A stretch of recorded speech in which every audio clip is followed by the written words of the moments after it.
covers the various complications and pros and cons. And I think that is one thing that is very important for all new families to kind of be aware of and prepared for. Just let this restart.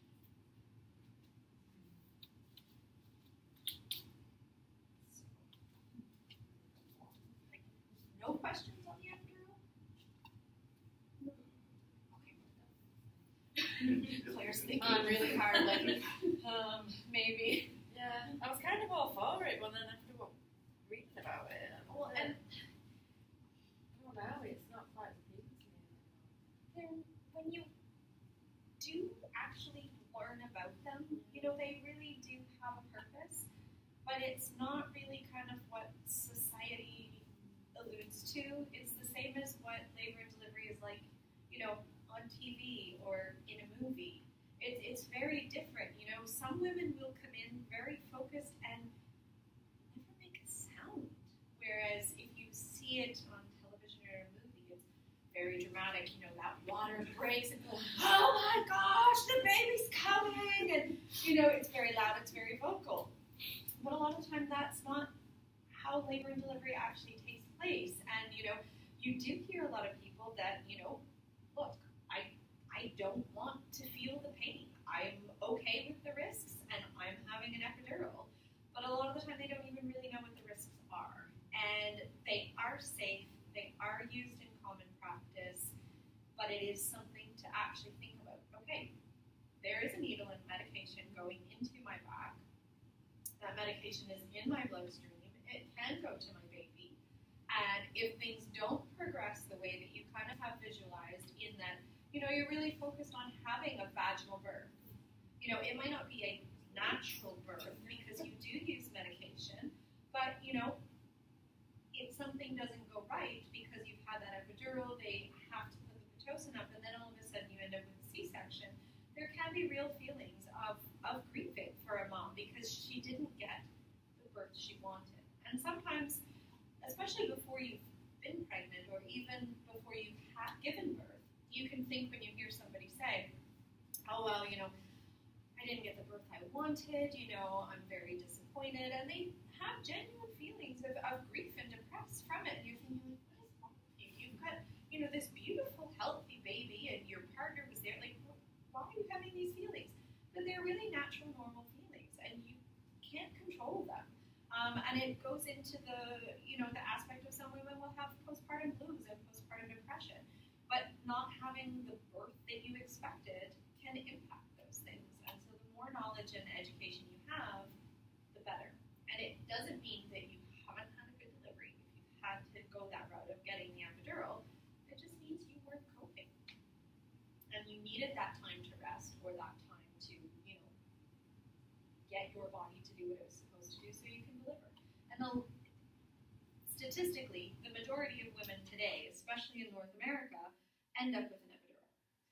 But when you have an epidural, your increased risk goes up for a cesarean or what we call an assisted delivery, where they would use vacuum or forceps.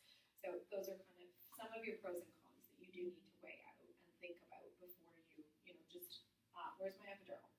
Yeah. So, started to talk about earlier, so we're kind of jumping backwards, and I apologize for that. But with regards to having, like, what you want in labor and delivery is important. So having a birth plan. Don't write a book. Keep it simple. The more detailed your birth plan is, the more it will go awry, in my opinion. I've seen moms, literally, I've seen multiple page documents that are birth plans. You know, we're not to call them contractions, they're surges, or they're a wave. I'm very serious. You know, I need this essential oil around. I only want this music played. I want to wear this clothing. I don't want this. I do want that. Some of it you think, holy cow, where did you even find these ideas that you could do or couldn't do in labor and delivery? But some of them are really helpful and really simple. So sometimes something as simple as, you know what, I really don't want to wear a hospital gown. I want to be able to wear my own, nightgown or nightshirt. You can buy your own delivery gowns online. Some of them are actually really cute, as opposed to some of the standard hospital gowns. But simple things like that. I really want my partner to be there, but I don't want their family in the delivery room. I just want my partner there. Or, I would like to have my sister-in-law, specific things like that. I'd like to be able to have music playing.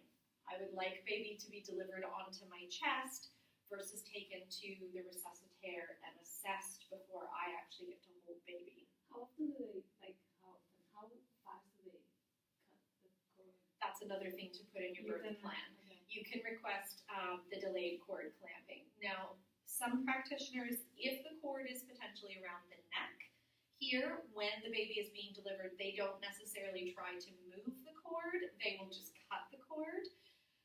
And whether that's good practice or not, especially if you want a delayed cord clamping, that's a bit personal opinion.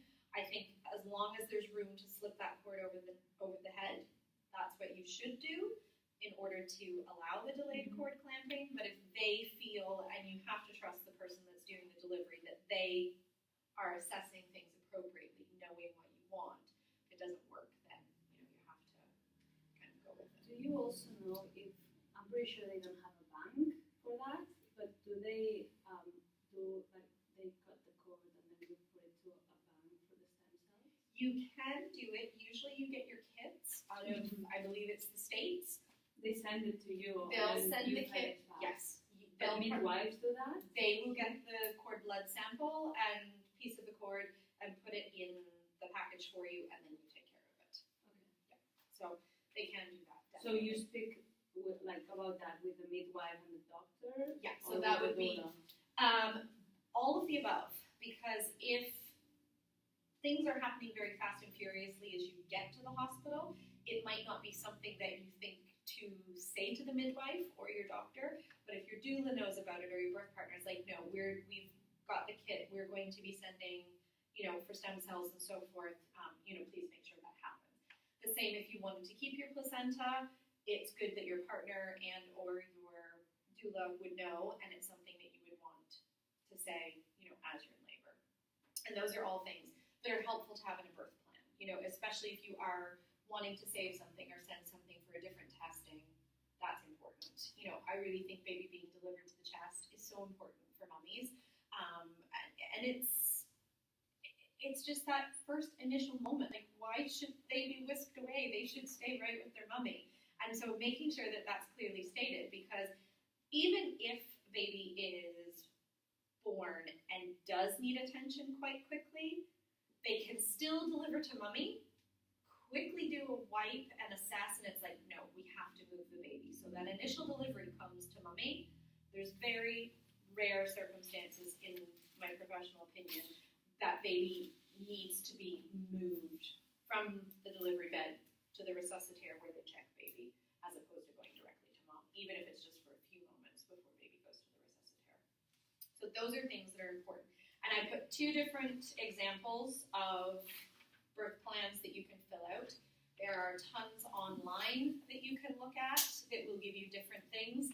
If you have any maternity books that you've been reading, they will usually have examples, but keep it simple. So things that are very basic and important, but don't have a very long, detailed plan. Because when you have that long, detailed plan, in my professional opinion and my experience, that's when things starts to go wrong. And it turns into a very natural earth mothery delivery to an emergency C-section with a baby in a nursery and formula feeding. And I know that sounds really bad, but keep your points simple and find what the most important things are for you with regards to that. There's also a sheet in there that kind of goes through your 100 ways to cope.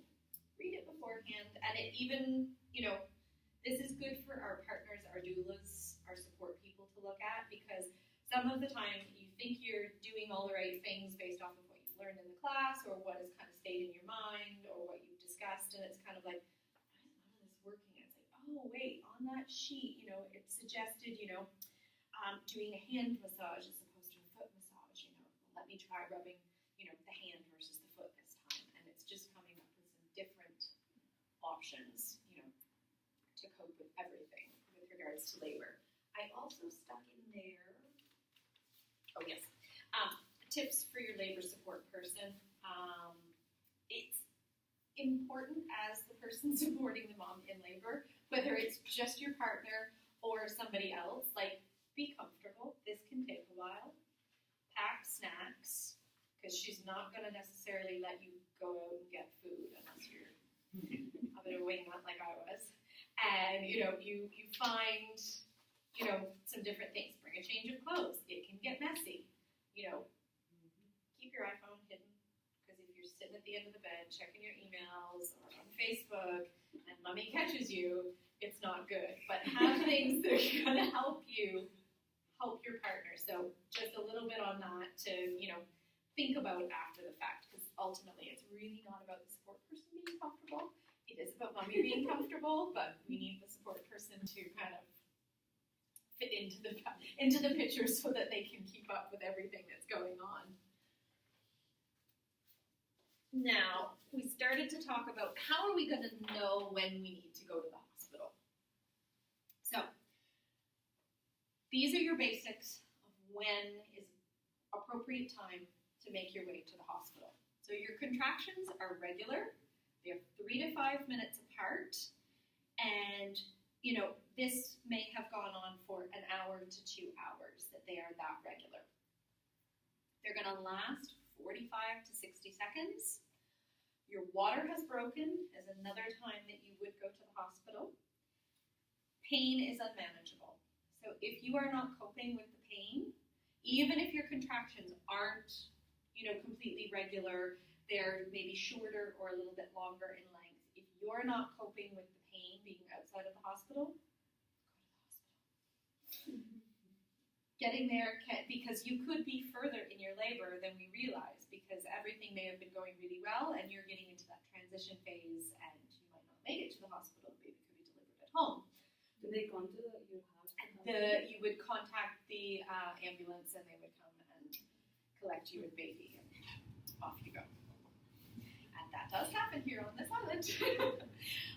You may have bleeding that's more than just spotting. So we talked a little bit about bloody show, and we talked a little bit about having some more bleeding.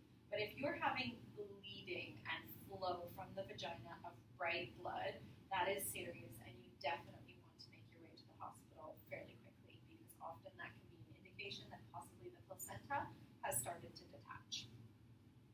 Concerns about baby's movements is another time that you would go to hospital, even if you're not necessarily in labor.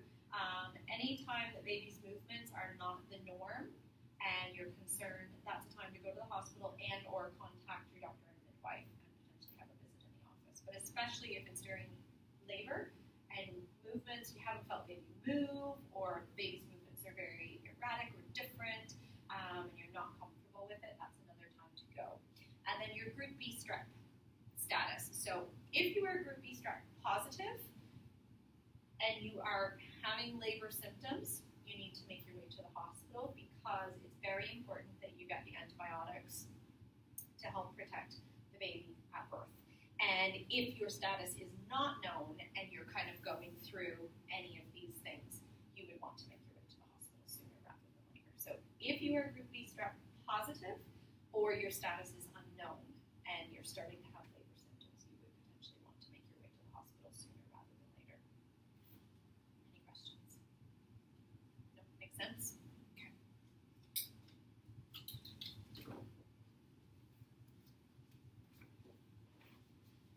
We've talked about our early labor. We've talked about our active labor.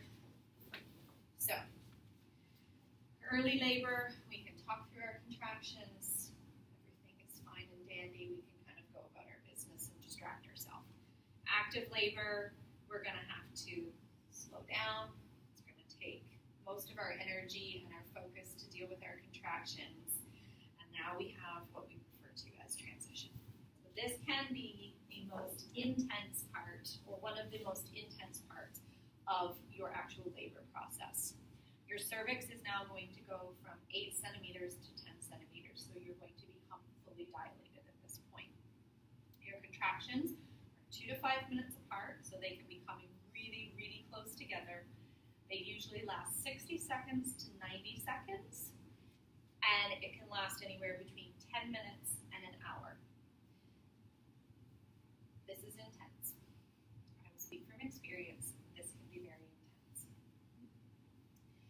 You can be kind of coping along with your active labor and have one big contraction where it's just eyes bulging, like, oh my gosh, what's happening? Something's wrong. This is totally different. And by the time the next contraction comes, you're having that urge to bear down. Other people, it will be a little bit more prolonged, where they'll have a couple of really, really intense contractions. Your breathing is naturally going to start to change. And as a professional, you can see it. It's like, oh, you're in transition. You're going to be ready soon. Like you know what to expect. So the emotions that come out of this are a bit challenging for everybody involved. Mom, partner, even the doctors and midwives, because we don't want to see people out of control or in discomfort. But can't take it anymore. I'm done. I don't want to have this baby. Like, let's go home. Like, this is over. Like, see you later.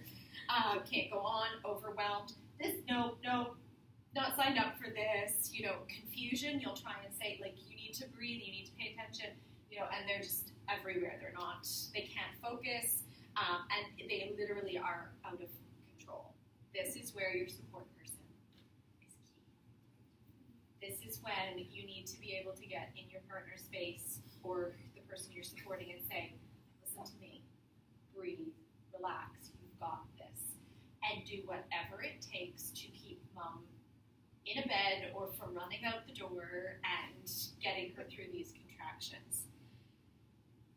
The most important things are you're going to need support. So whether it's somebody physically, holding your hand or just comforting you, or because you've been standing up, you just need somebody to physically support you.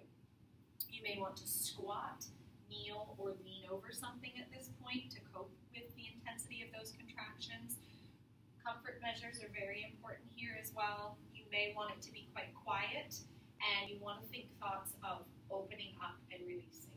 i.e., I'm opening up my uterus, I'm opening up my hips, and I'm going to release this baby into the world so that you are able to get to that next stage. This is the big one. 10 minutes to an hour. You can do it. Anybody can do it. And most people, it's a few contractions. Sometimes it can be a bit longer, but if you've got good support and have been coping, especially through your active labor, you can get there. If you can be mobile in a transition situation, it can be a lot better. Getting down into a squatting position is wonderful, or being able to sit on the toilet or on the ball, because it just is opening those hips up. Gravity is working to push baby down, which is putting more pressure on that cervix, which is going to make it dilate that much faster.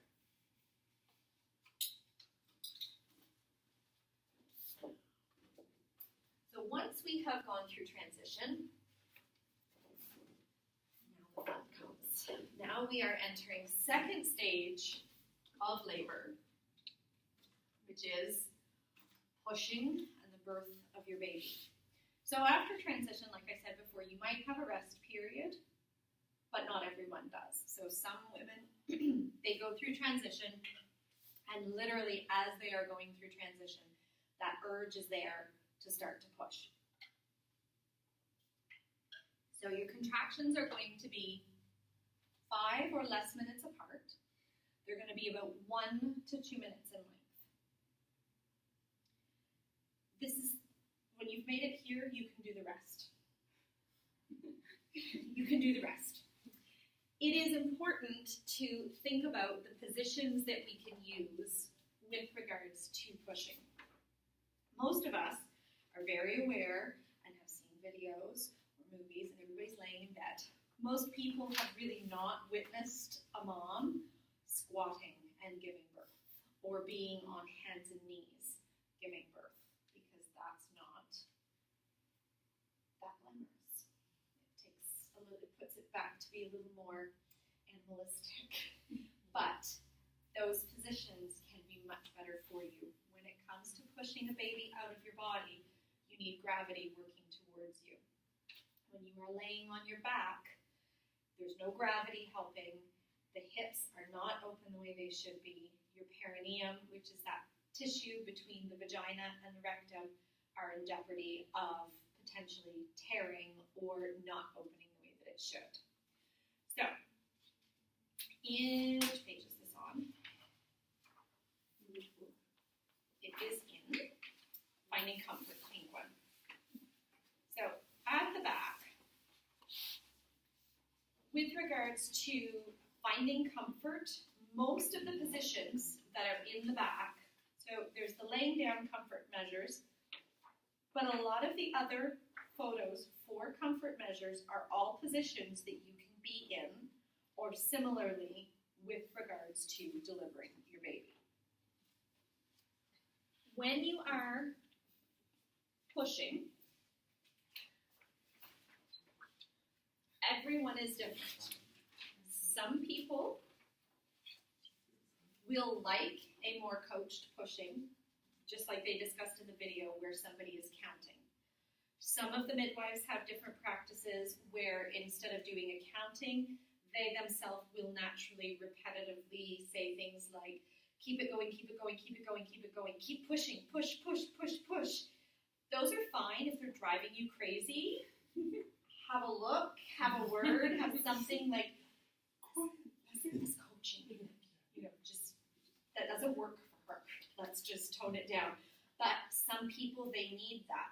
Also, women sometimes will kind of take a breath in and then push, and it's because it's uncomfortable in some ways and because it's a different sensation, maybe there's fear there, they don't bear down as long as they should. So that count can help.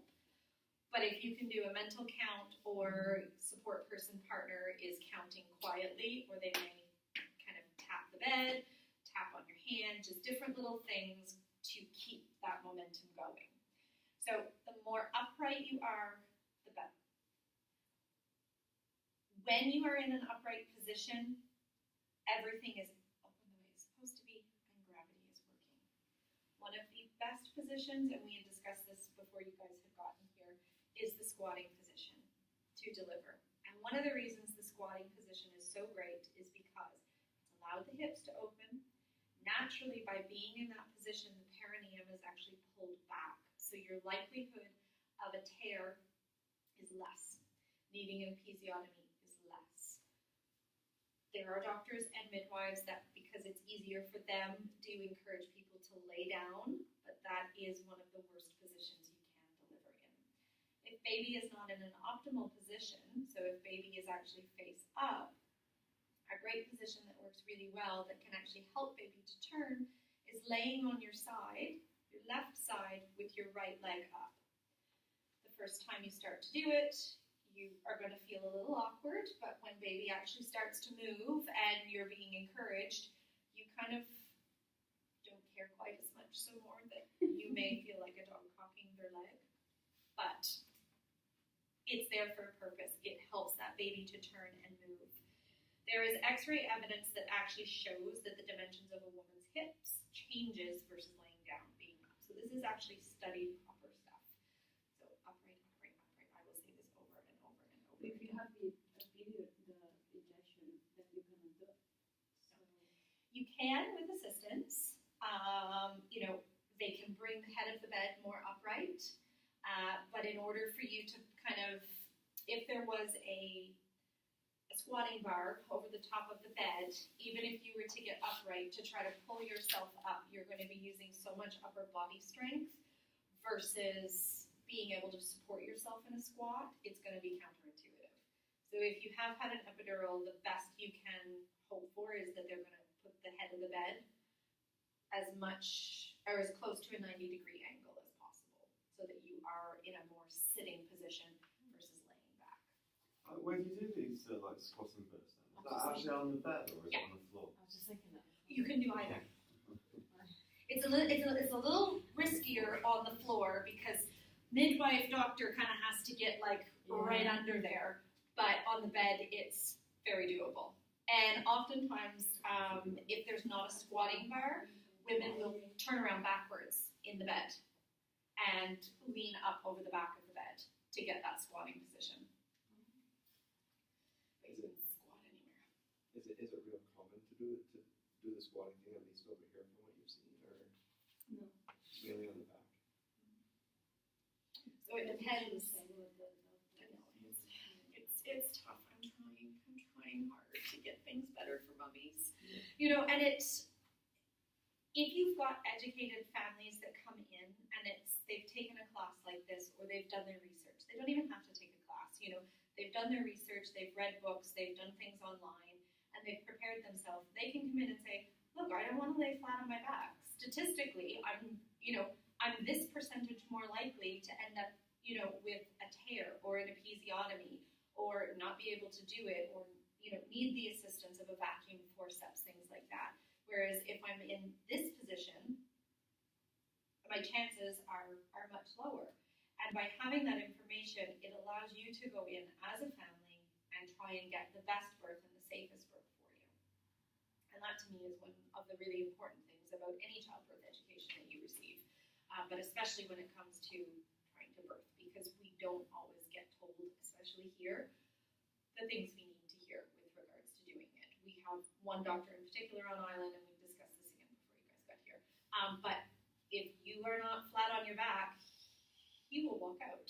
They won't deliver. You have to deliver on your back in stirrups. That's his rule. And I'm just like, how does that make sense? Like we know better, but you have these challenges, and that's the unfortunate part. It is definitely easier on the care provider to have you laying down because we can stand at the end of the bed or we can sit in a stool. We don't really get that dirty. It's just like, okay, keep pushing, but your risks go up for complications. Now there are times that we'll say, no, you need to lay down, you need to take a break, you need to take a rest, and carry on. But for the most part, being upright is a better position when it comes to delivering. There is no increased risk with regards to baby or mom. There are various differences, but none of them are at a point where it is something where we would say, no, you should not do this because of this percentage of problems going wrong.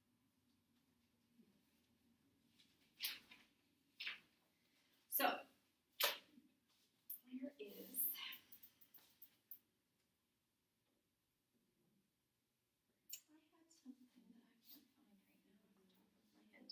Give me one moment, guys.